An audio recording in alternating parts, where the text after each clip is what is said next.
Hello friend, आप देख रहे हो हमारा चैनल ग्रो बुक्स।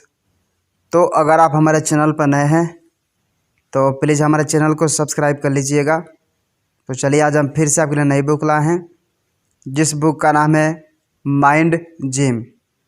इसका मतलब इनर एक्सीलेंस कितना ज़रूरी है। इनका लेखक का नाम है गैरी मैक। तो चलिए बुक आपको दो लफ्ज़ों में बताते हैं। 2001 में आई माइंड जिम नाम की ये किताब शारीरिक प्रदर्शन और एथलेटिक एक्सीलेंस में हमारे दिमाग की महत्वपूर्ण भूमिका पर प्रकाश डालती है। यह किताब लेखक मैक को पेशेवर एथलीटों के साथ काम करने के दौरान मिले अनुभवों पर आधारित है। यह किताब आपको शीर्ष प्रदर्शन की स्थिति प्राप्त करने के लिए ज़रूरी बातें सिखाएगी। यह बुक किसके लिए है? विभिन्न प्रतियोगिताओं में भाग लेने वाले एथलीट के लिए, जो व्यक्ति अपने लक्ष्य को प्राप्त करने के लिए प्रेरणा और ध्यान को बढ़ाना चाहते हैं, जो लोग कोई नया खेल या स्किल सीख रहे हो।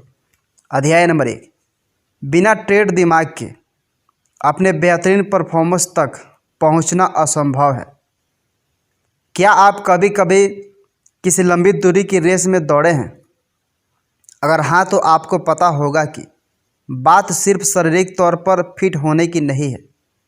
निश्चित तौर पर आपके शरीर का फिट होना ज़रूरी है, लेकिन उसके साथ साथ आपका दिमाग, आपका एटीट्यूड और आपका मानसिक धैर्य भी उतना ही ज़रूरी है।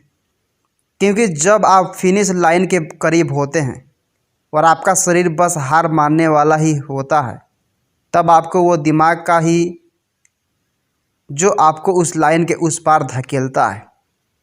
लेकिन एक मंजा हुआ दिमाग पाना इतना आसान नहीं है, और ना ही बस लंबी रेस में दौड़ने से मिल जाती है। यदि आप अपने जीवन में सफल होना चाहते हैं तो आपको माइंड जिम में आकर अपने दिमाग की मसल्स को ट्रेन करना होगा। आपने नाइकी कंपनी का वो पुराना स्लोगन तो सुना ही होगा कि जस्ट डू इट, यानी बस कर गुजरो। लेकिन ये नारा सुनने में जितना सीधा और सरल लगता है, लोगों के लिए इसका पालन करना उतना ही कठिन है। आखिर क्यों नकारात्मक सोच हमेशा हमारे पैरों में बेड़ियाँ डाल देती है? यह बहुत अजीब बात है कि अक्सर हमारे विचार हमसे वही करवा देते हैं जो हम असल में नहीं करना चाहते। जैसे गोल्फ का शॉट मारते समय अगर आपके मन में चल रहा है कि आपको पानी की तरफ नहीं मारना है, लेकिन ठीक उसी वक्त आपका शॉट सीधा जाकर पानी में लगता है। आखिर ऐसा क्यों होता है?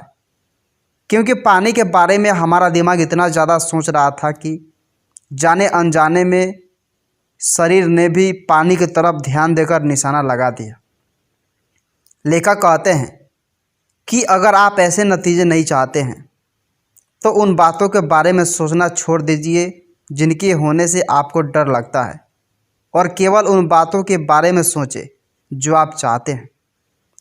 बेशक केवल विचारों से ही हम सफलता हासिल नहीं कर सकते। अपनी पूरी क्षमता से प्रदर्शन करने के लिए शारीरिक और मानसिक दोनों ही ट्रेनिंग की ज़रूरत पड़ती है।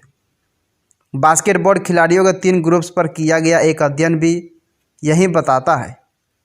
पहले ग्रुप ने 1 घंटे के लिए फ्री थ्रो किया, दूसरे ने पहले समूह को 1 घंटे तक फ्री थ्रो करते हुए देखा और फ्री थ्रो किया, और तीसरे ने दोनों को 30 मिनट तक फ्री थ्रो करते हुए देखा। जब बारी तीसरे समूह के फ्री थ्रो की आई तो उसने बाकी 2 समूहों से कहीं ज़्यादा बेहतर प्रदर्शन किया। हमें से काफ़ी लोगों को अपनी बॉडी को ट्रेन करना तो आता है, लेकिन काफ़ी कम लोग हैं जो ये जानते हैं कि दिमाग को कैसे ट्रेन किया जाए। बॉडी की ही तरह सबके दिमाग की भी अपनी कुछ कमजोरियां और कुछ ताकत है। इनके पहचान करके हम अपने आत्मविश्वास को बढ़ा सकते हैं, और हमें इस बात का भी स्पष्ट अंदाज़ा होगा कि हमें कहाँ सुधार की ज़रूरत है। जापानीज काइजेन तकनीक से प्रेरणा लेते हुए आइए हम अपने मस्तिष्क को प्रशिक्षित करने के सफ़र पर चलते हैं। काइजेन के अनुसार अंतिम परिणाम के बारे में बहुत ज़्यादा सोचकर खुद को तनाव में डालने के बजाय हमें रोज़ बस अपनी सफलता की ओर एक कदम बढ़ाना चाहिए। यानी एक एक करके छोटी छोटी बातें सीखनी चाहिए। ऐसे ही धीरे धीरे लेकर निरंतर कदम बढ़ाने से हम एक खुले सोच वाले मस्तिष्क का निर्माण कर सकते हैं, जो हमें एक मजबूत और बेहतर व्यक्ति बना सकता है। अध्याय नंबर 2, विनर बनने से पहले खुद को विनर के रूप में देखना जरूरी है। आज की तारीख में आप खुद को क्या मानते हैं, एक विनर या हारा हुआ व्यक्ति? यकीनन आप सोच रहे होंगे कि मैं पहले ही खुद को विजेता कैसे मान लूं। शायद आप ऐसा इसलिए सोच रहे होंगे क्योंकि आपने अभी हाल में ही किसी प्रतियोगिता में अच्छा प्रदर्शन नहीं किया होगा, या आपको अभी अपनी प्रतिभा पर उतना विश्वास नहीं है। लेकिन एक बार आप इन बातों को अलग रखकर खुद को एक विजेता के रूप में महसूस करें, यकीनन आपको विजेता बनने की संभावना बढ़ जाएगी। सेल्फ कंसिस्टेंसी यानी संगति के सिद्धांत भी यही कहते हैं कि हम खुद के बारे में जो सोचते हैं वो बातें हमारे प्रदर्शन को काफ़ी हद तक प्रभावित करती है। इसलिए खुद के बारे में नकारात्मक सोच रखने वालों के लिए बेहतर प्रदर्शन करना बहुत ज़्यादा मुश्किल होता है। सरल भाषा में कहा जाए तो अगर आप खुद को हारा हुआ मान लेंगे तो आप जीत ही नहीं सकते। अब दूसरी परिस्थिति आती है कि आप खुद को हारा हुआ तो नहीं मानते, लेकिन आपको पता है कि आप अभी भी बेहतर नहीं है। ऐसे में क्या करना चाहिए? आप धीरे धीरे एक एक कदम अपनी मंजिल की ओर बढ़ाना सीखें, और ऐसा करने के लिए आपको अपने लक्ष्यों को स्मार्ट बनाना होगा। स्मार्ट यानी स्पेसिफिक।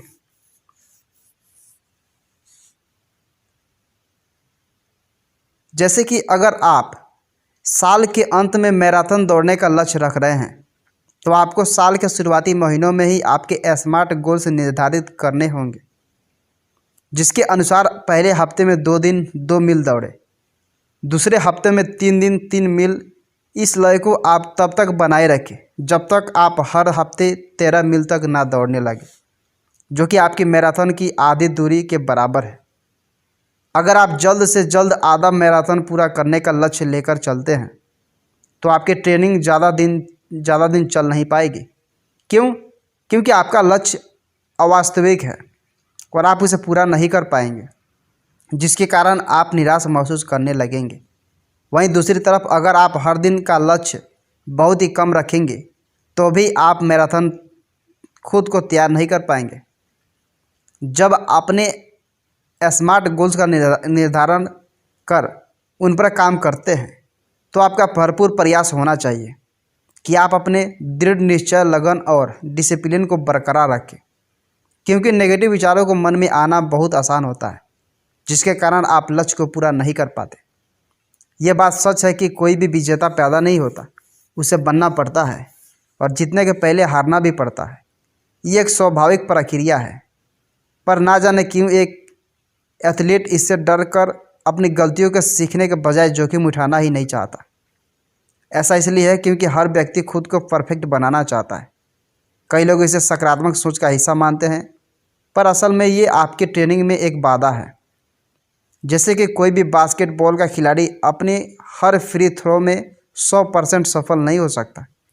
इसलिए अगर 1 से 2 थ्रो में चूक होने से ही आप खुद को हारा हुआ महसूस करने लगे तो ये बात गलत है।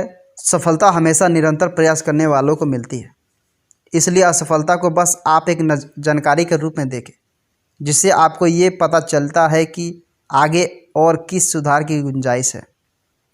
मानसिक मजबूती को प्राप्त करने का मतलब है 7 महत्वपूर्ण क्षेत्र में महारत हासिल करना।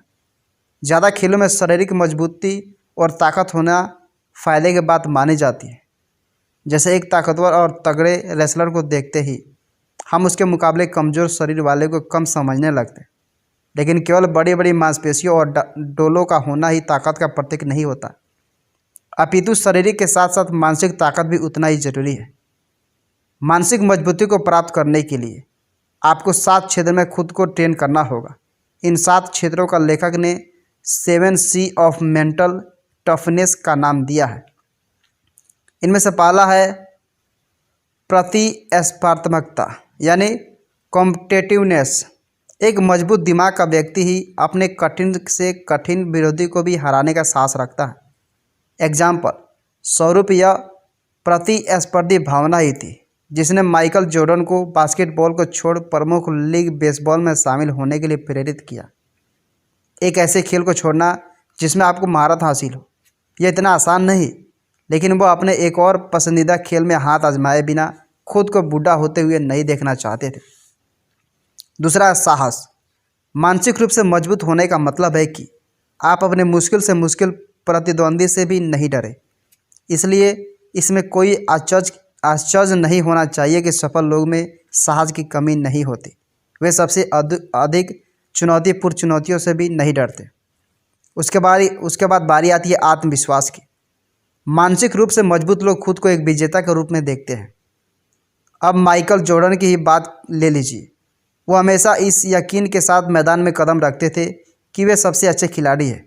उनका यह आत्मविश्वास उन्हें हमेशा सफलता दिलाकर यह साबित भी कर देता था कि वे सबसे बेहतर है।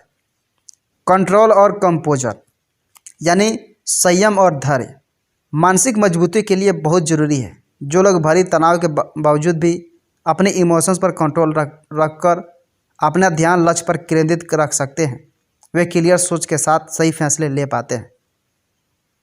कंसिस्टेंसी मानसिक मजबूती का सबसे ज़रूरी पहलू है। एक विजेता हमेशा अपनी बेहतरीन प्रदर्शन देने का प्रयास करता है, भले वह कैसा भी इमोशनल सिचुएशन में क्यों न हो। जैसे एक बेहतरीन खिलाड़ी खराब मौसम के होने पर बहाने नहीं बनाता, बल्कि वो मौसम के कारण आने वाली कठिनाइयों से लड़ने के उपाय सोचता है। मानसिक मजबूती का आखिरी बिंदु है प्रतिबद्धता यानी कमिटमेंट। एक सफल कुशल एथलीट या व्यवसायी बनने के लिए केवल स्किल सीख लेना ही काफ़ी नहीं, बल्कि आपको तब तक मेहनत करना है जब तक आप अपने अंतिम लक्ष्य को प्राप्त नहीं कर लेते। अध्याय नंबर 3, अपनी रफ्तार को थोड़ा कम करें और अपनी इनर एक्सीलेंस को बाहर लाए। अब जब हमने ये समझ लिया है कि सक्सेस कैसे प्राप्त करनी है, तो अब ज़रा हम ये समझ लें कि सक्सेस होती क्या है। हम सक्सेस एक्सीलेंस को बेहतरीन प्रदर्शन को पदक, रिकॉर्ड और पुरस्कारों की नज़र से देखते हैं, लेकिन सक्सेस का एक ऐसा भी पहलू है जिसे नापा नहीं जा सकता, और यह है इनर एक्सीलेंस, जो जीवन में सबसे ज़्यादा लाभदायक है।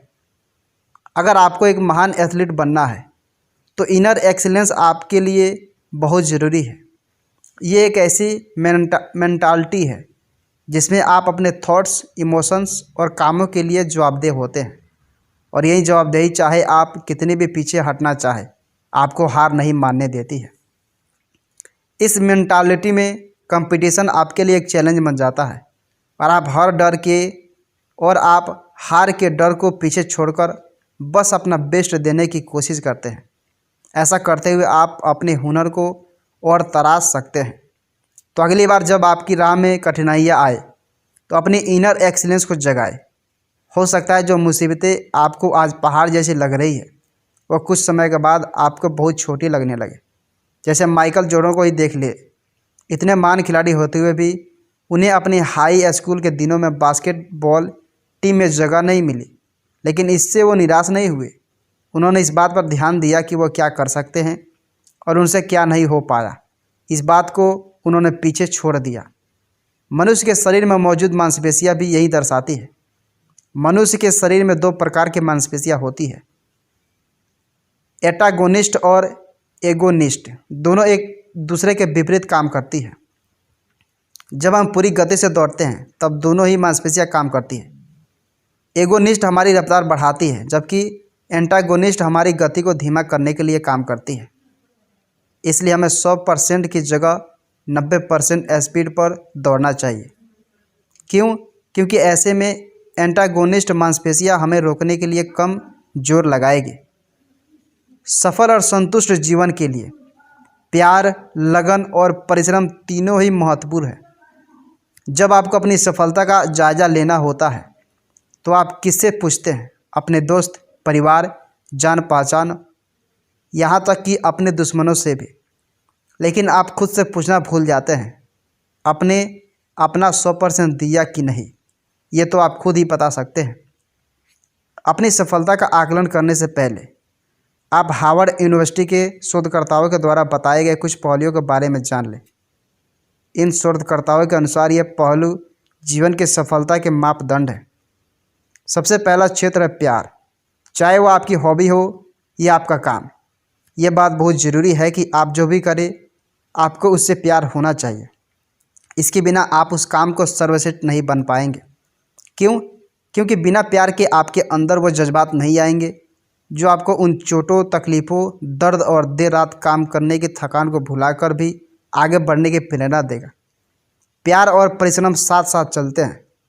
आप जिससे प्यार करेंगे उसके लिए बेशक मेहनत भी करेंगे। सफलता के लिए मजबूत इच्छा शक्ति का होना बहुत ज़रूरी है, यहाँ तक कि यह प्राकृतिक क्षमता से भी ज़्यादा महत्वपूर्ण है।